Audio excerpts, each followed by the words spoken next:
Thank you, Dr. Ahmed. Our final speaker tonight is Associate Director of the Henry Jackson Society, Associate Editor of The Spectator magazine, and a well-known commentator on issues of religion, extremism, and immigration, Mr. Douglas Murray.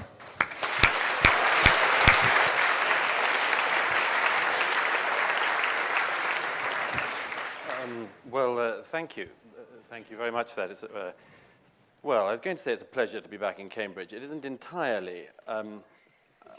I've been dreading this debate for many reasons, which will, I think, become clear if they haven't been clear already. It's a very awkward position to be in. First of all, because I am not in agreement with very much said by my own side most of the time. I remember being on Newsnight some years ago calling for Owen Williams' resignation as Archbishop when he made his catastrophic intervention into the matter of Sharia in the UK. I remember actually being on a phone with Tariq. I remember we were shouting at each other and indeed at Jeremy Paxman, who was shouting at both of us. Tariq and I have chased each other around the globe in studios and debating forums, universities, many places. I consider him one of my very dearest and closest enemies. And I'm also in the unfortunate position because I agree with most of what the opposition say, not just tonight, but generally. I'm an atheist myself. I don't believe in revelations. I don't believe that Moses, Jesus, or Muhammad had any divine instructions. I think they made it up. But, and I'm sure you knew there was a but coming, I am on this side very uncomfortably because this statement, this house believes religion has no place in the 21st century, is to me as an atheist not just an overstatement, but very wrong indeed. I will come on to exactly why in the coming minutes. First of all, one piece of casuistry which has to be tidied up. Organized. It's been put in since we had the motion agreed. Organized religion, we're now told. This isn't a serious addition to this debate. How could you have disorganized religion? How could you have a religion which wasn't organized by any structure at all? I mean, somebody has to say whether Mass is at 11 o'clock or 11:15, for goodness sake. All religion, all people who believe broadly in a similar thing are going to have some desire to come together, and there's going to be some kind of authority, whether it's in a mosque or a synagogue or a temple or a church or anything else. Of course, all religion in some way is going to be organized. But the reason I wanted to speak on this side is for this reason. In this whole debate, which does matter very much and will matter very much in the century ahead of us, there is a great possibility of completely distancing views which, at the very least, you should listen to. And I've already sensed it this evening. If we had been gathered here in Cambridge at the Union 100 years ago, you would have probably listened in as respectful silence to the clergy and had no possible intervention against their thought, as you do tonight with prominent spokesmen for atheism. It's simply the case that very, very swiftly the tables have turned in recent years, and very swiftly it's become really not very difficult, certainly thank goodness in this country, to talk against religion, and has become rather difficult, particularly for non-believers, to speak up for anything that religion does offer. And it does offer things, and I think we shouldn't ignore them. The problem in this debate is that neither side, and I wish it was possible to speak and advise you to go down the middle door, but neither side in this debate, in this whole debate, not just tonight but generally, ever wants to admit what they miss and what they have got wrong. Religion has got very many things wrong. All sorts of religions have. They always leap into truth claims. They scientize their claims. What they have that is true in part becomes dogmatic so often. There are very many things that religion has got wrong, which Professor Dawkins and his colleagues are very good indeed at explaining. But atheism has got things wrong as well. It is not a flawless system or a flawless belief, and there are things which atheists miss and are, I think, very worried about admitting that they miss, if I may, are very worried about admitting that they miss. The German philosopher who Rowan Williams has already quite quoted tonight, Jürgen Habermas, coined the term a few years ago. A beautiful term, it's worth bearing in mind. He said, he wrote an essay called The Awareness of What is Missing. He just posits the fact that in the secular state, with an atheist mindset, there are some things you miss. And the non-religious very rarely want to mention this. But there are things that they miss. If we were to get rid of religion entirely in the 21st century, very many people, not only themselves would miss it very deeply, but there would be all sorts of questions which people have in their lives, which would remain, if not completely unanswered, then answered incredibly quietly. Secularism and atheism have all sorts of truths to argue, but their voice is very quiet on many things that matter to many people.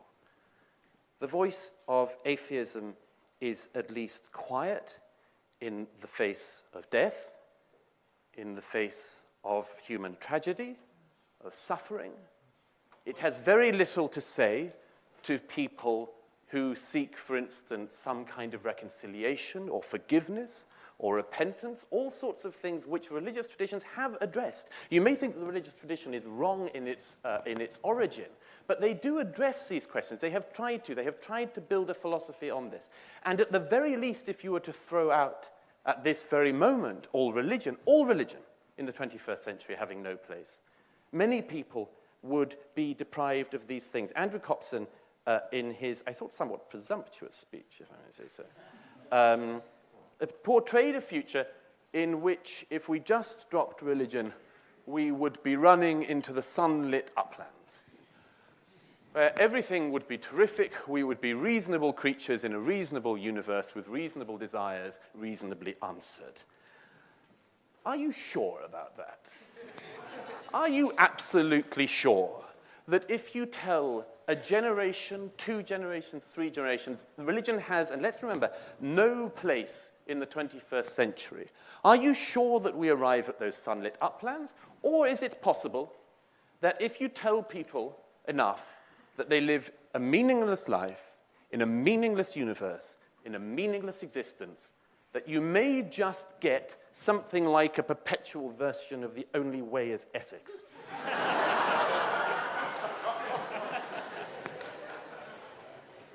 Believe it is true or not, religion provided, and I would say provides and will provide in the future, an opportunity for people to ask serious questions about themselves, ask serious questions about the universe and their existence. To quote Larkin, he says in Churchill, "A serious house on serious earth this is, wherein whose blent air all our compulsions meet." It is the case, I would submit, whether you believe, as I say, in the literal truth of religion or not, whether you believe or go to church or synagogue or mosque or whatever yourself, it is the case that these places used to provide, and provide for many people still, a place to ask questions which in other places in their lives, without that, they simply have no such opportunity to ask, to address. You know, somebody said earlier that, have we outgrown it? I just wanted to raise a couple of things. They say, it may seem a contrarian viewpoint. It is not, I can tell you. There are several things that have been cited tonight about religion which need countering, and I'd ask just for your forbearance as I mention these. It's come up several times, community building.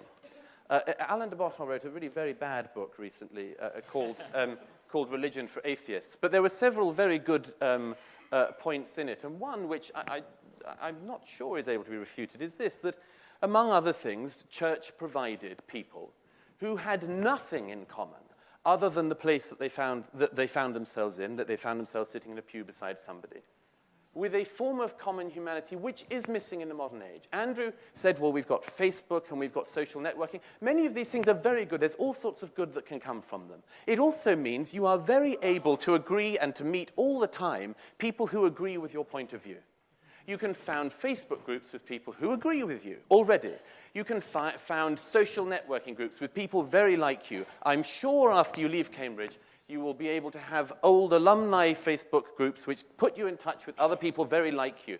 Church and organized religion, among other things, and I think it's worth noting, allows people to sit beside people in a place with a common aim, with whom otherwise they have absolutely nothing in common, no socioeconomic bond, no cultural bond, maybe, except for the fact that they have found themselves in this place together. One other very quick point before I start to wrap up. On several times tonight, it's already been mentioned about the simple evil that religion does because of abortion and so on. I would just make the following intervention in this. Many times in debates in the House of Lords and in the Commons about abortion, about euthanasia and these sort of things, yes, religions have got very many of these things wrong. But if you look at the contributions to these debates, the contribution of the religious to abortion issues and to right-to-life issues and to partial birth abortions and all sorts of other things and euthanasia is not nothing. It injects a sense into society and into the debate as long as it cannot harm and hamper scientific progress, and I'll get onto that in a second. Provides a voice which reasons, and I would argue sometimes holds back advances which many people, such as Andrew, would be lovely about rushing straight ahead to, believing we're going to this place which is fine. Now look, I'm just going to wrap up with this. Richard Dawkins said at the very opening, is it true? That was what you said you wanted to address. No. And yes. No, it is not true. It is not literally true. But can religion carry truth? Yes. Schopenhauer says in his dialogue on religion, he says, truth may be like water. It needs a vessel to carry it. We don't have very many vessels. And if you believe that we can go into the 21st century not only saying we don't need a vessel ourselves, but nobody else should have one, I don't believe that would be a period of greater understanding. The deal, and let me just say, you won't often hear me. Those of you who have heard me here before will know I don't normally do reconciliation, but I'm going to have a quick go. The deal in the 21st century must be this. Religions must not have the ability to dictate the lives of people who do not follow those religions. Religion must have no ability to dictate law or to dictate the lives of people who do not follow those religions. That, I think, should be the thing that religion gives up. Largely, it has given it up. The Church of England has given up most of it, and I think that's a good thing. It has led the way. Religions will have to concede that, but the non-religious should make a concession too. The non-religious should accept, in the 21st century, that it is not the case that religion has nothing whatsoever to say. It does. It has a voice. It has a contribution to make. It is thoughtful in parts. It has thought things over. If the 21st century is to work, it will involve all of these things. It will involve religion knowing its place, but it will also involve atheists and secularists knowing that their place is not to dismiss, deride, and laugh at as meaningless something which seeks for meaning. If the 21st century is to work, religion will have a place. People can agree with Professor Dawkins and his colleagues, but no rational person could agree with this motion. Thank you.